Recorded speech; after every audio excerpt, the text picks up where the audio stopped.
Spain का एक खूबसूरत तटीय शहर है सालोब्रेना। लेकिन इस खूबसूरती के पीछे एक कहानी छिपी हुई है। एक ऐसी कहानी जो दिन के उजाले में तो बेहद हसीन लगती है, पर रात होते ही उतनी ही खौफनाक हो जाती है।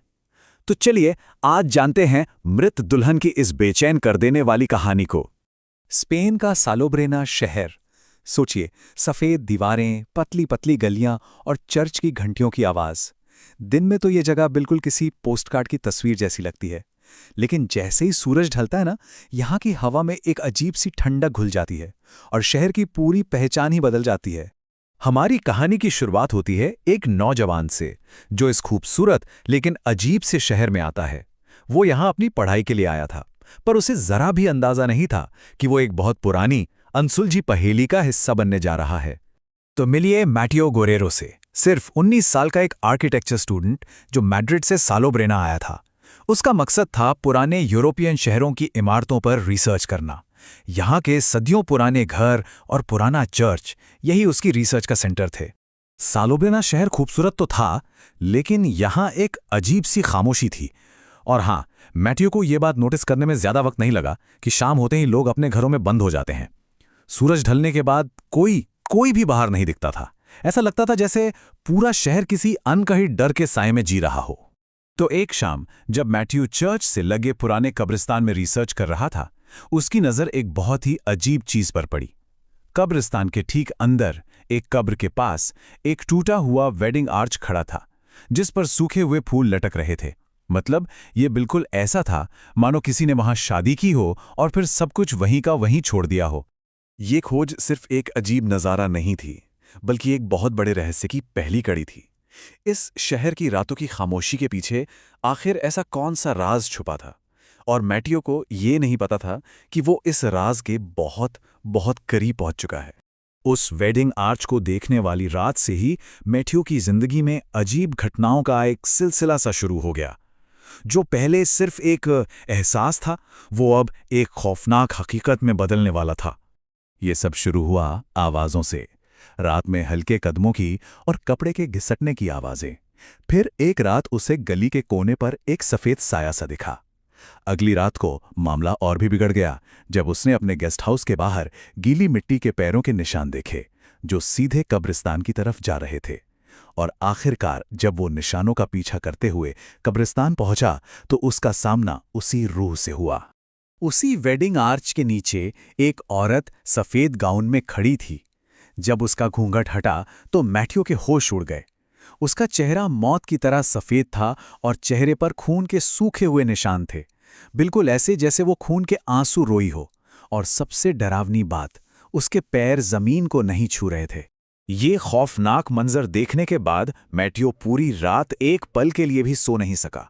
अगली सुबह उसने गेस्ट हाउस के बूढ़े केयरटेकर को ये पूरी बात बताई, और तब उस शहर का वो राज सामने आया जो सदियों से दफन था। केयरटेकर ने बताया कि यह कहानी है साल 1889 की।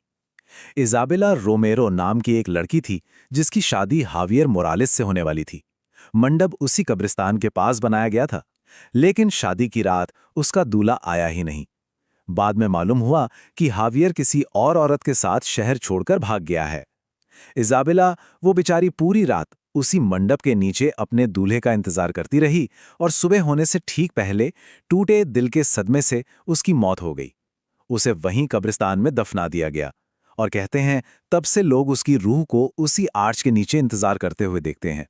तो एक तरफ थी इजाबेला, जो अपनी आखिरी सांस तक इंतजार करती रही, और दूसरी तरफ था हावियर, जो उससे धोखा देकर हमेशा हमेशा के लिए चला गया। यही वो दर्द और धोखा था जो आज भी उसकी रूह को चैन से नहीं रहने देता। ये कहानी जानने के बाद मैटियो और भी ज्यादा घबरा गया था। उसे लगा भी शायद अब सब खत्म हो जाएगा, लेकिन असल में खौफ का असली खेल तो अब शुरू हुआ था। अब वो रूह सिर्फ कब्रिस्तान तक ही सीमित नहीं थी। उस रात मैटियो के कमरे में गीली मिट्टी और पुराने सड़े हुए फूलों की एक अजीब सी महक फैलने लगी। फिर उसने अपने बंद दरवाजे के नीचे से एक परछाई को आते जाते देखा। अचानक दरवाजे का हैंडल अपने आप हिलने लगा, और जब सब कुछ शांत हुआ तो उसने उस रूह को अपनी खिड़की के ठीक बाहर पाया, जो उसे घूर रही थी। डरा हुआ मैटियो सुबह होते ही सीधा चर्च के पादरी के पास पहुंचा। पादरी ने उससे सिर्फ एक सवाल पूछा, क्या तुम कब्रिस्तान से कोई चीज अपने साथ लाए थे? तब मैथ्यू को याद आया कि उसने उस आर्च से कुछ सूखे फूल उठाए थे। पादरी ने बताया कि शायद इसी वजह से उस आत्मा को लग रहा है कि उसका दूल्हा उसे लेने वापस आ गया है। अब हालात बहुत ज्यादा गंभीर हो चुके थे। पादरी की चेतावनी बिल्कुल साफ थी, जितनी जल्दी हो सके ये शहर छोड़ दो, वरना वो तुम्हारा पीछा कभी नहीं छोड़ेगी। ये सुनकर मैथ्यू का दिल दहल गया। उसने फौरन सालोब्रेना छोड़ने का फैसला किया। लेकिन क्या उस दुल्हन की रूह उसे इतनी आसानी से जाने देती, जिसे वो अपना दूल्हा समझ बैठी थी? जैसे ही मैथ्यू अपना सामान पैक करने लगा, अचानक मौसम बदल गया। आसमान एकदम काला पड़ गया, तेज बारिश शुरू हो गई और पूरे घर की बत्ती चली गई। हर तरफ घना अंधेरा छा गया। तभी एक बार जोर से बिजली कड़की और उस बिजली की एक पल की रोशनी में जो मैथ्यू ने देखा, उससे उसकी चीख निकल गई। वो औरत, वो मृत दुल्हन ठीक उसके सामने खड़ी थी। कुछ घंटों बाद जब केयरटेकर वहां पहुंचा तो मैथ्यू अपने कमरे में नहीं था। उसकी लाश मिली उसी कब्रिस्तान के अंदर, उसी टूटे हुए वेडिंग आर्च के नीचे, गीली मिट्टी में ढकी हुई। शहर वालों का मानना है कि मृत दुल्हन की आत्मा मैथ्यू को अपना दूल्हा मानकर हमेशा के लिए अपने साथ ले गई। इस कहानी का अंत एक सवाल छोड़ जाता है।